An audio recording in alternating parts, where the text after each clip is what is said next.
चीनी न खाता हूँ न खाने दूंगा। मैंने अपने अध्ययन और दीर्घकालिक अनुभव के आधार पर ये निष्कर्ष निकाला है कि चीनी कई तरीके से हानिकारक है। ये अलग बात है, चीनी से ऊर्जा भी मिलती है, तुरंत एनर्जी मिलती है। चीनी गन्ने से और चुकंदर से बनती है। ऐसा कोई व्यक्ति नहीं है जो चीनी के बारे में न जानता हो। दैनिक जीवन में हम चीनी का बहुत ज़्यादा उपयोग करते हैं। तो चीनी मैंने तो 2014 में छोड़ दी थी, 5 नवंबर 2014। 10 वर्ष हो जाएंगे, 5 नवंबर आ जाएगी। मैंने चीनी सत्याग्रह किया, एक सांडी मार्च किया, सरकार से मांग की कि चीनी और चीनी से बनी चीज़ों की पैकिंग पर एक वैधानिक चेतावनी जारी की जाए, जिस पर अंकित होना चाहिए, जैसे तंबाकू उत्पादों पर अंकित रहता है कि तंबाकू का सेवन करना स्वास्थ्य के लिए हानिकारक है। ठीक वैसे ही चीनी और चीनी से बनी चीज़ों की पैकिंग पर भी ऐसी चेतावनी अंकित रहनी चाहिए कि चीनी का सेवन करना सेहत के लिए हानिकारक है। अब ये कहा जाता है चीनी से डायबिटीज, चीनी से मधुमेह नहीं होती। ठीक है, लेकिन चीनी अंदर जाएगी, एक तो इसमें कैलोरी ज़्यादा होती है। कैलोरी ज़्यादा होती, चीनी व्यक्ति ज़्यादा खाएगा तो मोटापा बढ़ेगा, कोलेस्ट्रॉल बढ़ेगा, हार्ट के तमाम प्रकार की प्रॉब्लम्स उसके द्वारा होंगी। चीनी जितनी ज़्यादा अंदर जाएगी तो चीनी पचाने के लिए कैल्शियम की आवश्यकता होती है। कैल्शियम कहाँ से आएगा? हड्डियों से आएगा, तो कैल्शियम की कमी होगी। चीनी से टाइप 2 मधुमेह भी होती है, डायबिटीज भी होती है। तो चीनी कई तरीके से हानिकारक है। ज़्यादा ऊर्जा मिलेगी, वजन बढ़ेगा, मोटापा बढ़ेगा, फिर ऐसी कोई समस्या नहीं है जो ना आए।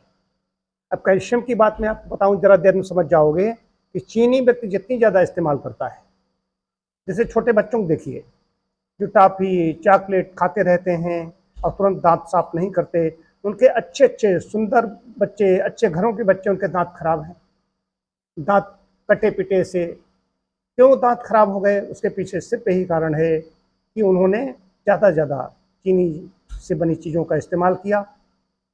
तो बच्चों के दांतों से ही कैल्शियम चला गया, दांत इसलिए खराब हो गए। हमारे यहाँ तो नेचुरोपैथी में जब पढ़ाई कर रहा था तभी से ये बता दिया जाता है, नमक और चीनी दोनों को व्हाइट पॉइजन कहा जाता है। लेकिन नमक पेट भर के आदमी खा नहीं सकता। आदमी 3 ग्राम 4 ग्राम का मानक है, आदमी 7-8 ग्राम 10 ग्राम तक खा रहा है नमक दिन भर में, लेकिन वो हानिकारक तो है ही है।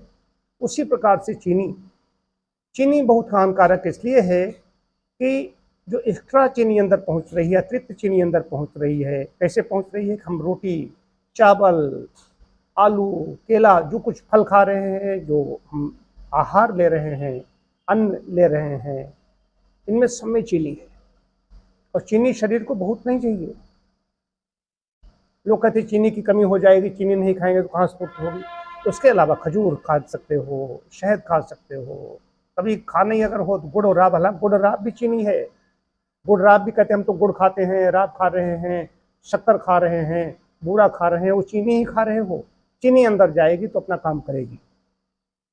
तो चीनी और चीनी से बनी चीज़ें हमारे यहाँ सबसे पहले कह दिया जाता है, हम डाइट चार्ट जब बनाते हैं तो उसमें लिखते हैं कोई भी व्यक्ति हो, ये नहीं कि वो डायबिटिक व्यक्ति है उसको मना करूँ चीनी से, उसको तो मना करता ही हूँ। लेकिन कोई किसी भी प्रकार की बीमारी से पीड़ित कोई आता है तो उसमें लिखते हो चीनी और चीनी से बनी चीज़ें न लें। चीनी में खाली यही गुण नहीं है, चीनी दुर्गुण। चीनी का सबसे बड़ी चीज़ और बता दूं कि चीनी अम्लता शरीर में पैदा करेगी। ये अम्लीय भी है और साथ साथ में इसमें शुगर ज़्यादा होने की वजह से उसमें सेक्टोज, लैक्टोज और फ्रक्टोज सारी सब चीज़ें होने के कारण ये जितनी ज़्यादा चीनी व्यक्ति खाएगा उतनी ज़्यादा इंसुलिन बनेगा, जितनी ज़्यादा चीनी खाएगा उतनी ज़्यादा इंसुलिन बनेगा। तो पैंक्रियाज उतनी ज़्यादा इंसुलिन निर्गत करता है। उसका एक ऐसी अवस्था आती है कि उसके अंदर जो रेजिस्टेंस इंसुलिन के प्रति शरीर जो सेल्स होती हैं वो विकसित कर लेती है। तो शर्करा उसमें जहाँ से हमें ताकत मिलती है, इंसुलिन उसको लेकर के जाता है ग्लूकोज को, तो हमारे सेल्स में अंदर भेजता है, उससे हमें ताकत मिलती है, ऊर्जा मिलती है। जब ऐसा नहीं होता तो कहाँ रहती है, रक्त में प्रवाहित होती रहती है। रक्त में जब प्रवाहित होती रहती है, इतनी ज़्यादा हो जाती है तो पेशाब के द्वारा निकलने लगती है। इसीलिए व्यक्ति को फिर प्यास लगनी शुरू होती है, ज़्यादा पानी पीता है, कहता है बहुत ज़्यादा प्यास लग रही, बहुत ज़्यादा पेशाब बढ़ जाती है। यही लक्षण होते हैं शुगर में, डायबिटीज़ में। तो ये तो डायबिटीज़ बात हुई। हमारे यहाँ जो रिमेटिक प्रॉब्लम के लोग आ रहे हैं, जिनके अर्थराइटिस है, रिमेटाइड अर्थराइटिस है, गाउटी अर्थराइटिस है, कहीं किसी जॉइंट में कोई दर्द है, सब में चीनी बंद। मोटापा में चीनी बंद, चीनी हर पेश बंद कर देता हूँ। अब मैं स्वयं नहीं ले रहा हूँ। अब वजन अपना 100 ग्राम इधर उधर नहीं होने देता हूँ। अभी मैंने कुछ खजूर वजूर ज़्यादा सेवन किया जाड़ा के दिनों में, नट्स वगैरह उसकी खीर इस्तेमाल की, तो मेरा 2 किलो वजन बढ़ा, आराम से नीचे गिरा दिया। 60 किलो के आसपास वजन रखता हूँ, आदर्श अपना मैंने मानक बना रखा है। हालांकि वजन में अपना 65 तक बढ़ा सकता हूँ हाइट के हिसाब से, लेकिन 65 से मुझे अच्छा नहीं लगता।